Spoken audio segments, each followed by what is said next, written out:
Halo, balik lagi sama aku Betty Maser di channel aku Mom Beauty. Jangan lupa di subscribe, di like, komen, dan share ya ke teman-teman kalian.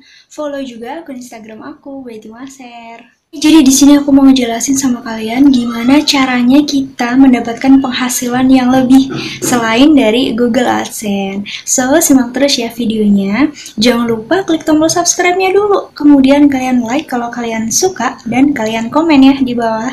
Kemudian kalian boleh share ke teman-teman kalian, oke? Oke, langsung aja. Di dunia yang zamannya udah zaman now banget, itu kan banyak banget ya caranya supaya kita bisa dapetin uang.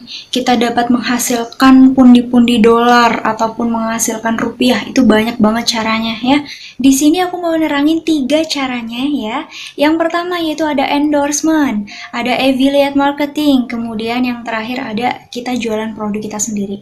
Untuk endorsement sendiri itu syaratnya harus kalian punya banyak pengikut, baik itu di sosial media kalian, Facebook, Instagram maupun di YouTube ya. Jadi kalau yang pengikutnya masih sedikit-sedikit itu nggak mungkin menarik brand-brand buat mengendorse kalian. Jadi itu syarat yang paling susah banget mungkin ya. Terus yang kedua, affiliate marketing, itu syaratnya itu kalian harus punya channel YouTube yang udah dimonetisasi. Nah, sedangkan kalau misalnya kita mau monetisasi YouTube, itu kan kalian udah tahu ya, syaratnya itu ada pemenuhan 1000 subscriber dan 4000 jam tayang dalam kurun waktu 1 tahun. Nah, itu kan susah banget ya teman-teman. Nah, jadi kalian bisa lakuin cara ketiga, yaitu jualan produk.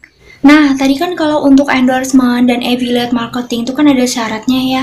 Kalau endorse harus punya pengikut yang banyak, sehingga bisa mempengaruhi orang-orang gitu kan ya. Terus habis itu kalau misalnya kita mau join di affiliate marketing, kita harus punya channel YouTube yang sudah dimonetisasi. Tuh, kan ribet. Nah, gimana dengan kita-kita yang hanya orang biasa, pengikut di sosmed sedikit, terus nggak punya channel YouTube, ataupun lagi merintis channel YouTube yang belum dimonetisasi, yang masih digantungkan sama pihak YouTube. Itu gimana? Gimana nasib kita yang ingin mendapatkan penghasilan lebih selain mengandalkan dari Google AdSense? So, jadi kalian bisa mencoba ke jualan produk. Kalian bisa join reseller dan dropship.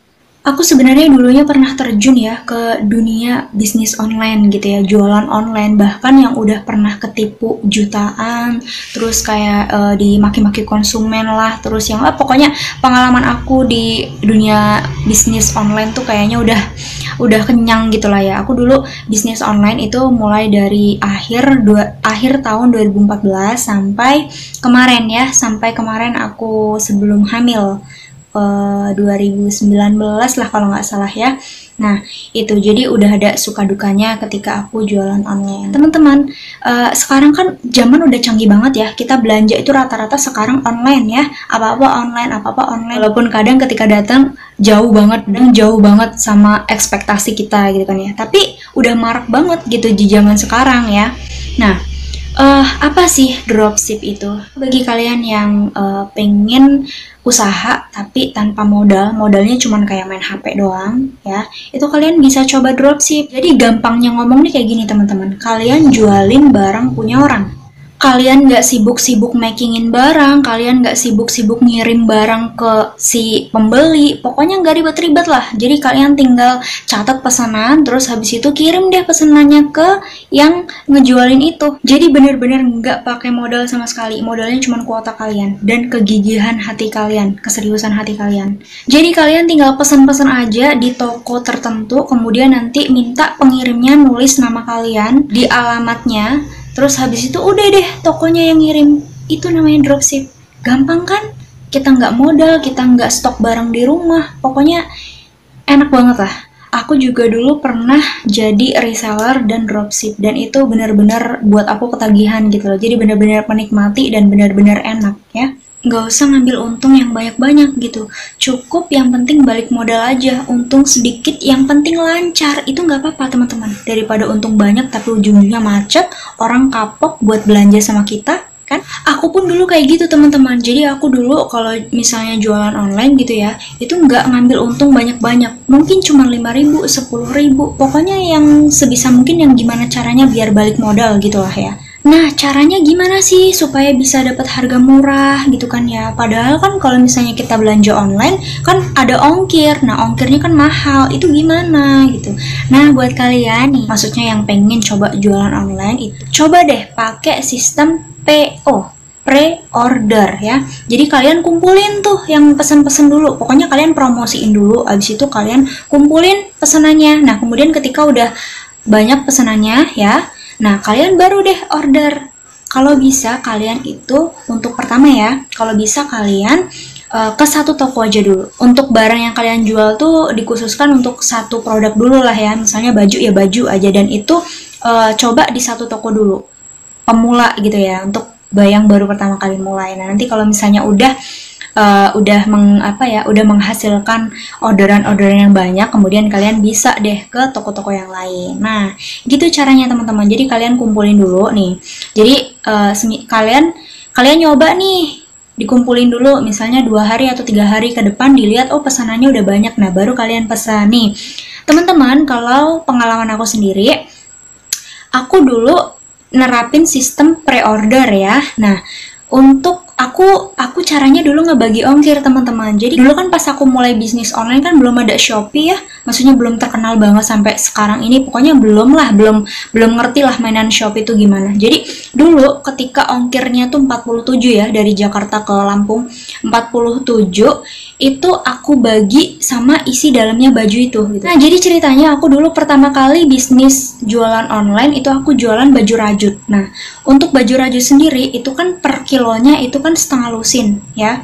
Nah, itu jadi ongkirnya itu dari Bandung ya. Aku dulu ngambilnya dari Bandung ke Lampung ke tempat aku itu cuma 38.000. Nah, jadi aku dulu sistemnya 38.000 dibagi isi dalamnya 1 kilo itu. Jadi 38.000 dibagi 6. Nah, itu udah ongkirnya. Nah, jadi dulu harga bajunya, baju rajut itu kan murah ya. Dulu harganya itu sekitar 27.000, 22, pokoknya sekitar 25-an ke atas. Nah, itu jadi kasarnya ngomong misalnya 27 ya. 27 ditambah tadi 38 dibagi 6 tadi berapa ditambahin. Nah, misalnya ketemu nih harga kotornya 48.000 misalnya ya.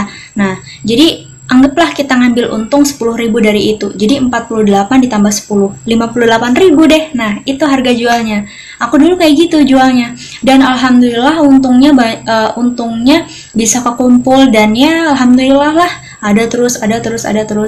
Jadi kayak buat kita tuh semangat gitu. Nih, aku cerita lagi ya. Nih, kalau kalian mau jadi reseller, itu kan kalian harus modal ya. Mungkin ada toko-toko tertentu yang mengharuskan kalian melakukan pembelian sekian, baru kalian boleh join reseller dan kemudian mendapat harga-harga khusus. Kan ada yang seperti itu ya. Nah, jadi amannya kalian adalah dropship.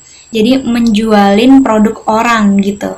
Nah, atau yang lebih gampangnya lagi, ini kalian jualin produk-produk dari teman kalian ataupun saudara kalian gitu. Jadi kalau aku dulu ya, aku pengalaman banget ini. Aku dulu punya teman. Jadi dia jualan gitu kayak produk-produk kosmetik gitu kan ya. Nah, aku yang ngiklanin gitu loh. Maksudnya kayak aku yang moto-motoin, terus aku pasang di sosmed, di Facebook, di di story Instagram. Pokoknya aku iklanin gitu lah. Nah, ketika ada yang pesan, nah nanti aku ngambil ke dia gitu. Nah, nanti dari dia udah mempercayakan barang sekian, pokoknya ada notanya. Nah, nanti boleh bayar, tapi ini kesepakatan ya. Boleh bayar ketika nanti udah dibayar sama sama konsumen, ketika nanti duit udah kumpul gitu bayarnya. Itu sih tergantung kesepakatan di antara kalian berdua aja gimana. Jadi kalau misalnya kalian mau jadi dropship, itu kalian udah nggak ribet-ribet nyetok di rumah, ataupun kalian nggak ribet-ribet juga ngirim barang ke konsumen gitu. Kalian cuman nulisin orderan, terus kirimin ke tokonya, udah selesai beres, kalian dapat untung. Kemudian nggak ribet ya, cuman modal main HP doang, kuota mungkin. Cuman resikonya itu ada di kepuasan konsumen. Misalnya barang yang datang itu jauh di luar ekspektasi, ataupun misalnya ada kecacatan kayak sobek ataupun pecah ataupun kotor segala macam. Itu kalian yang jadi sasaran, karena konsumen taunya dia beli di kalian, konsumen taunya kalian yang jual gitu. Jadi dia marah-marahnya ataupun komplainnya itu sama kalian. Oke, sekian dulu tips dari aku. Semoga bermanfaat bagi kalian. Jangan lupa di subscribe ya, di like, komen, dan share ke teman-teman kalian.